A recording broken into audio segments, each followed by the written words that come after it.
I'm Russ. And I'm Danny. And this is the Memory Makers Podcast. The show focused on helping you create amazing customer experiences and make more memories.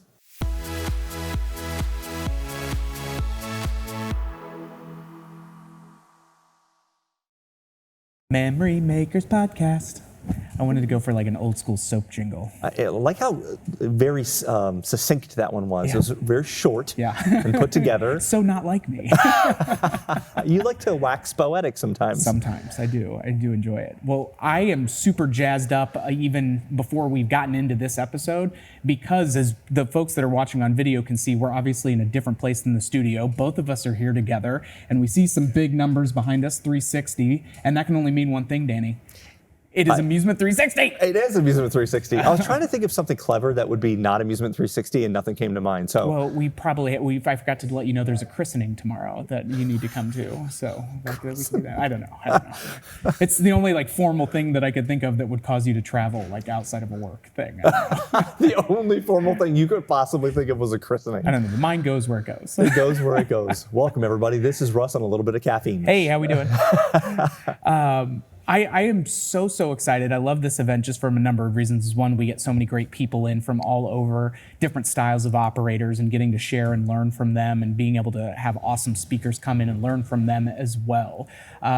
And one of the things that you and I were talking about a little bit yesterday is just kind of bragging on our team here a little bit of just how smoothly everything has been going to get things together for this event. And it made us think just a little bit of, well, that doesn't happen by accident. You know, we're working on bringing together talented folks who are switched on and that care, but also giving them, you know, what they need to succeed. And it didn't always used to look like that for us. So no, it didn't. There's a sense of anyone who's put on events before understands that there's a lot of things that happen really quickly, a lot of creative problem solving, a lot of stuff you got to be able to make on the fly and decisions and all those things. Right. And sometimes it can be stressful, sometimes it can be a little bit chaotic, but that's just what goes into running and putting on an event. Yeah. And what's interesting is for a long time that was part of it. It's not that we were disorganized, but there was just so many moving parts and pieces that parts of it felt a little bit chaotic at times. And like, we got to get all these things put together. We got to be able to communicate with the partners and the sponsors and the speakers and everybody else. And, you know, being able to try to get all that stuff together. But yes, so that it didn't always used to look like that. It wasn't that we didn't have a system or a process or other things like that. It was just that there was a lot that we were trying to do with a few number of people. Yep. And ultimately that bandwidth only goes so far. And it really becomes an issue of just how do we bring more horsepower to the table? And that's not by willpower of, oh, I can just get up earlier, or, oh, I can just, you know, get one more thing done. Those are limited pieces because that piper has to get paid one way or the other. Well, and what's interesting is so many of us that, you know, maybe are leaders or consider ourselves high achievers. Sometimes we have that, just put it on my back and let me run with it. I'll figure it out and I'll do it. And a lot of times we need that kind of mentality. Yeah.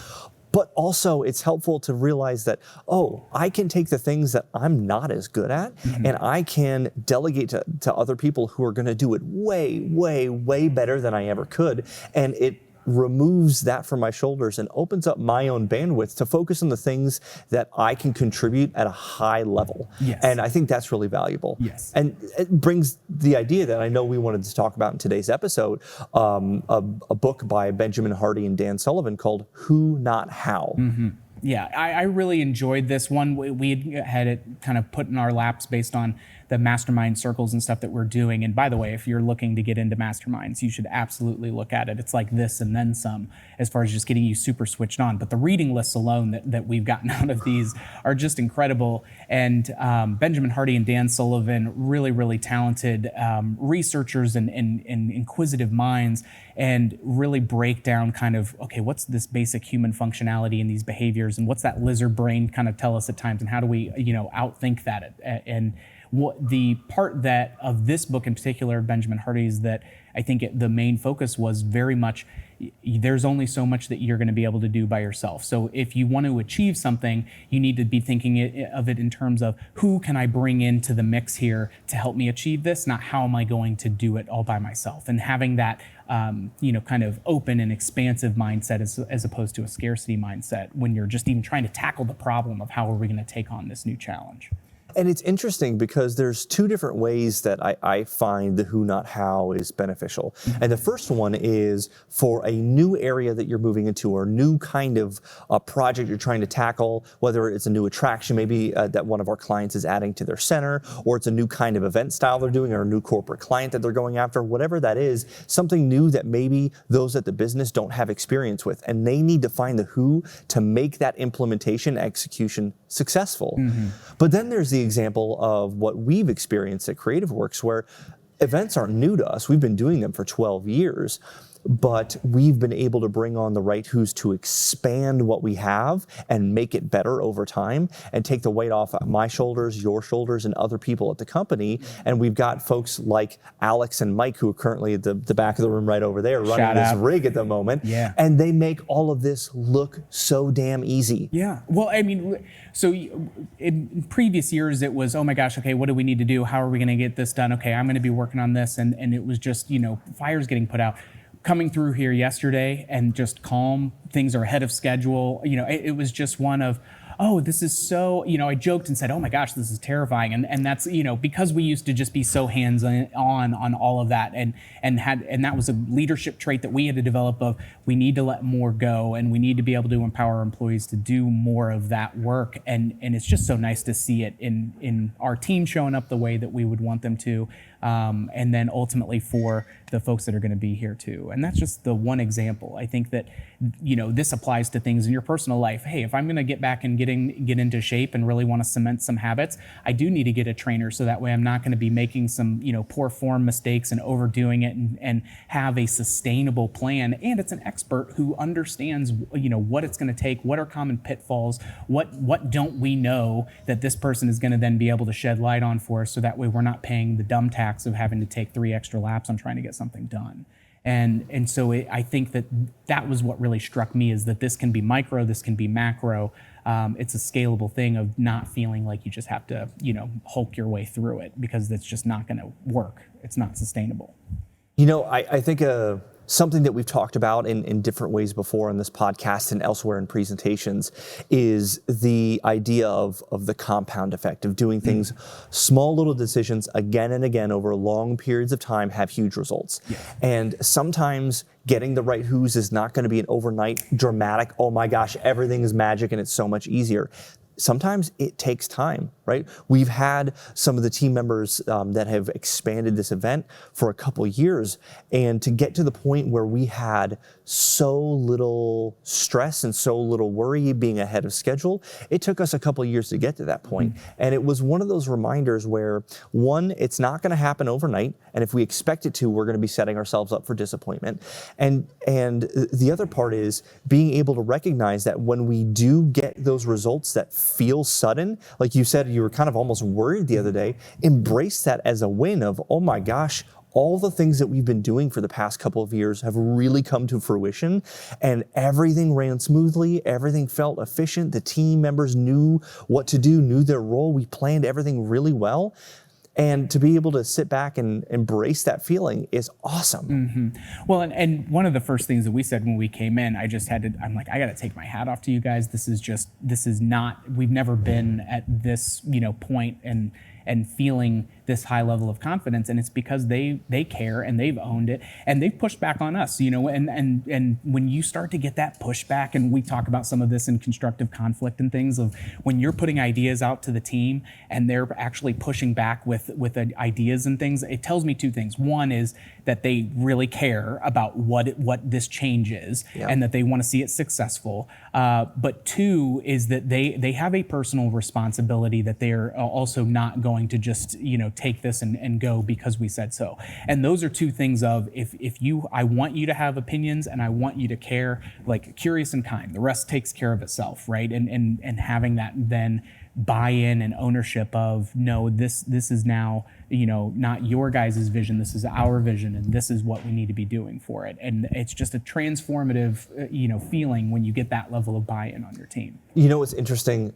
going beyond the curious and kind part of things is the team has pushed back on certain things in ways that's been very helpful. And also the team has called out myself and you and others of, we're trying to hold on to certain things of like, well, but I need to do that because I've done it for so long and I feel like and it's that slap on the arm to remember, in order for myself to elevate, in order for the event to elevate, and in order for everyone on the team to elevate, we've got to be ready and willing to let go of more things. And that's something that a lot of leaders, myself included, struggle with, because at times we can have the mindset of, no one can do it as good as me, or it would be just too hard to train somebody else and it will take me no time at all. Let me just do it. Yeah, or I don't want to be a burden. Oh my gosh, they're working on this. Like that is my worst one. And then what I've found as an accidental mess maker at times is just, oh no, okay, well, that would have been easier for them. And so getting your team to actually say, hey, cut that out. Like, I need you to do less of that, is a huge benefit, because now we can just be open and it opens the opportunity to expand, right? And we just had a conversation yesterday as well of what are some of the things that, do we need to expand in some cases? Yes, you really need to do that. Other times it's pouring into the folks that you have on the team even more to make sure that we're raising their ceiling, not necessarily just increasing the overall bandwidth of a team. And I think that there's a lot of times when you have new projects that you want to take on, or let's say, hey, we really need to get our social media, whipped into shape a little bit more. Well, oh gosh, now we have to hire somebody to find them to bring that in. Talk to the talent that you've already got in there, and connecting with your team on personal levels and knowing what their wants and interests are beyond the business is then what allows so much of that stuff to happen. There's so much untapped talent that you have with your team members and things and hobbies and other interests that they have. And also, if you're trying to put stuff together on TikTok, like I know I am not the guy for TikTok because I'm barely on social media to begin with. So I need somebody who's going to be a little bit more fluent in those waters to be able to take that. But that's a new opportunity and a new, it's a way for you to recognize and see value in your employees when you give opportunities like that for them to grow. And that to me is just, again, what we've seen as we've gone over the last couple of years. But we haven't had to always just bring in brand new people. Sometimes it's doubling down on the people that you've got and saying, hey, what can I do more of for you? What can I do less of for you? What obstacles can I get out of your way? Here's something that I would love your input on. And man, it's just awesome to see it, because people, you've got just better buy-in and you've got a better unified vision of where that needs to go. One of the things that I want to hit on before we kind of wrap up this episode is yesterday, both you and I had that feeling of things feel so much calmer. Things feel so much easier this time around, right? We've been doing this so many times again and again. And it reminds me of something that I learned from Matthew McConaughey in his book, Green Lights, and it's called The Art of Running Downhill. When things are going smoothly and things are going well and you're running downhill, don't trip yourself up to create drama to feel like you're earning it. Because the uphills and the battles will come. You will have new challenges. There will be new obstacles. Things are going to go poorly at some point in the future. We'll have things that we have to shift around. Enjoy the downhill while we have it, because obstacles will come. And I find that so fascinating, because I was able to really think about that yesterday and say, listen, we've created this downhill. Let's run with it. Yeah. Let's not, I don't need to invent something that I need to work on to make myself feel busy and stretched because it's a feeling that I'm familiar with in the past and something that I'm used to. I don't need to do that. I can just run downhill and enjoy this process while we do it. Absolutely. I think that is a wonderful way to encapsulate what we're hoping to do here over the next few days and just be better at on a day-to-day basis in general. So, we are so excited to be able to be coming to you from the 360 stage. We will have more and more episodes coming out.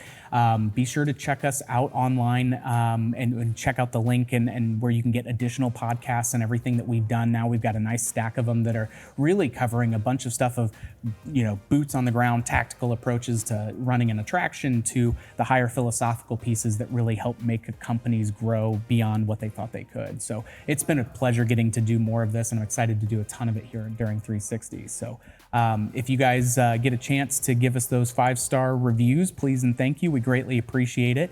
And big shout out to our boys in the back running the 1s and 2s, Mikey, Mike, and Alex. Appreciate y'all very, very much. And with that, I think we will leave you guys to the next one, Troublemakers.